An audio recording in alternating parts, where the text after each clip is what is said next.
రంగారెడ్డి నార్సింగ్ లో భారీగా డ్రగ్స్ పట్టివేత. అల్కాపురి కాలనీలో టీ న్యాబ్ నార్సింగ్ పోలీసులు జాయింట్ ఆపరేషన్. 30 లక్షల విలువైన ఎస్టీసీపీ పిల్స్ కొకైన్ స్వాధీనం. ఒక నైజీరియన్తో పాటు 2 లోకల్ ప్లేడర్స్ అరెస్ట్. మణికోటలో ఓ లగ్జరీ ప్లాట్ అడ్డాగా డ్రగ్స్ దందా. గోవా నుంచి డ్రగ్స్ తీసుకొచ్చి హైదరాబాద్లో అమ్ముతున్న ముఠా. వెస్టం ఒనేక మణికోటకి చెందిన గోపిశెట్టి రాజేష్, వెస్ట్ గోదావరికి చెందిన బొమ్మ దేవర వీరరాజును అదుపులోకి తీసుకున్నారు పోలీసులు.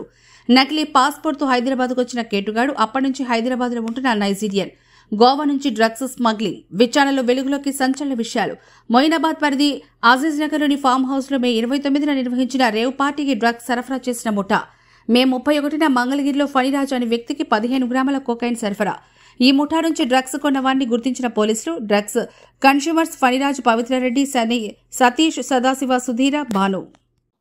తెలంగాణ యాంటీ నార్కోటిక్ బ్యూరో వాళ్ళు ప్లస్ నార్సింగి పోలీసులు కలిసి అల్కాపురి టౌన్షిప్ లో ఒక అపార్ట్మెంట్ లో ఆన్ ఇన్ఫర్మేషన్ రైడ్ కండక్ట్ చేయడం జరిగింది.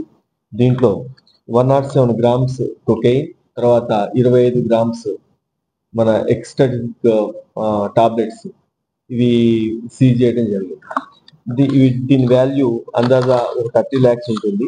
ఆ ముగ్గురులో ఒక అతను నైజీరియన్ ఉన్నాడు, 2 లోకల్స్ ఉన్నారు. ఈ యాక్చువల్గా మన లోకల్లో ఉన్న వ్యక్తి మణికొండ అతను రాజేష్ అని, తర్వాత రాజమండ్రికి చెందిన వీర్రాజు. వీళ్ళిద్దరు కూడా ఈ నైజీరియన్ ఎవరైతే ఒనేకా అనే వ్యక్తికి ముందు నుంచి పరిచయం కస్టమర్స్ గా. దాని తర్వాత ఇది బిజినెస్ మోడల్లో తీసుకొని వచ్చి పెద్దవాళ్ళకి పరిచయం అయిన తర్వాత కొంతమందికి సప్లై చేయొచ్చు అని చెప్పి అతనితో రిలేషన్ పెట్టుకోవడం జరిగింది. ఇప్పుడు గోవా నుంచి ఈ డ్రగ్ ని ఇతను ఒనేకా ఇక్కడ తీసుకొని వచ్చినప్పుడు మన వాళ్ళకి నమ్మదగిన సమాచారం దొరకటం, దాని మీద రైడ్ చేసి వాళ్ళని అదుపులో తీసుకొని వీటిని సీజ్ చేయడం జరిగింది. ఈ రాజేష్ అనే వ్యక్తిని ఈ వెడ్డింగ్ ప్లానర్ గా ఇక్కడ చేస్తుంటాడు. తర్వాత ఈ రాజమండ్రికి చెందిన వీర్రాజు అనేవాడు రియల్ ఎస్టేట్ చేస్తుంటాడు. ఈ ఓయంకా ఎవరైతే నైజీరియన్ ఉన్నాడో అతను అసలు ఫస్ట్ మన ఇండియాలోకి ఎంటర్ అవటమే ఒక ఫేక్ పాస్పోర్ట్ మీద, సుడానీస్ పాస్పోర్ట్ మీద 2022లో ఇండియాకి ఎంటర్ అవుతాడు స్టూడెంట్ వీసా మీద.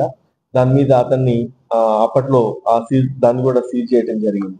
తర్వాత గోవా వెళ్ళిన తర్వాత ఈ డ్రగ్ వాళ్ళతో కాంటాక్ట్ లోకి వచ్చి ఇంకొక నైజీరియన్ పాస్పోర్ట్ కూడా తీసుకోవడం జరిగింది. తర్వాత 23లో తీసుకొని 24లో వెనక్కి వెళ్ళిపోయి యాక్చువల్ గా అతని పేరు మీద ఒరిజినల్ ఒక పాస్పోర్ట్ తీసుకొని చుక్కు మేకా విజ్డమ్ ఒనేకా ఇతను ఒరిజినల్ పేరు, ఆ ఒరిజినల్ పేరు మీద ఒక పాస్పోర్ట్ తీసుకొని 24లో ఇక్కడికి ఎంటర్ అవుతాడు. గోవా నుంచి ఈ డ్రగ్ బిజినెస్ స్టార్ట్ చేసి నడుపుతా ఉన్నాడు. యాక్చువల్ గా బుచి అనే వ్యక్తి అతను కూడా నైజీరియానే, బయట ఉంటాడు. ఈ డ్రగ్ పెడలింగ్ చేయిస్తూ ఉంటాడు ఇటువంటి వాళ్ళందరితో. బేసికల్ గా స్టూడెంట్ వీసాను లేకపోతే ఇంకొక ఈ నైజీరియన్స్ కొంతమందిని అట్రాక్ట్ చేసి వాళ్ళ ద్వారా ఈ ఏరియాలోకి మన గోవాకి ఫస్ట్, గోవా నుంచి ఇతర ప్రాంతాల వారికి ఈ డ్రగ్స్ ని సప్లై చేయడం జరుగుతూ ఉంది. దీంట్లో ఇప్పుడు ఈ 107 grams cocaine, 25 grams ecstasy pills, తర్వాత 6 మొబైల్స్ ఇవన్నీ కూడా సీజ్ చేయడం జరిగింది. పబ్లిక్ కి అందరికి అప్పీల్ ఏంటంటే మన దగ్గర కొన్ని చోట్ల ఎక్కడెక్కడైతే డ్రగ్ అబ్యూస్ జరుగుతుంది అనే చిన్న సమాచారం ఉన్నా లేకపోతే ఏదైనా డౌట్ ఉన్నా మనకి టీజీ న్యాబ్ వాళ్ళకి, తర్వాత డ్రగ్ కంట్రోల్ సంబంధించిన నెంబర్ ఒకటి అందరూ దాని పబ్లిక్ ఇప్పటికి కూడా ఇంకా ఫీడ్ చేసుకుని ఉండాలి. అందరూ చేసుకొని ఏదైనా చిన్న సమాచారం ఉన్నా లొకేషన్ కానీ ఏదైనా వాట్సాప్ చేయొచ్చు. 8712671111 8712671111 నెంబర్ కి మీరు ఇన్ఫర్మేషన్ ఇవ్వచ్చు. అలానే 1908 కి కాల్ చేసినా కూడా ప్రజలకి, సొసైటీకి హెల్ప్ చేసిన వాళ్ళు అవుతారు.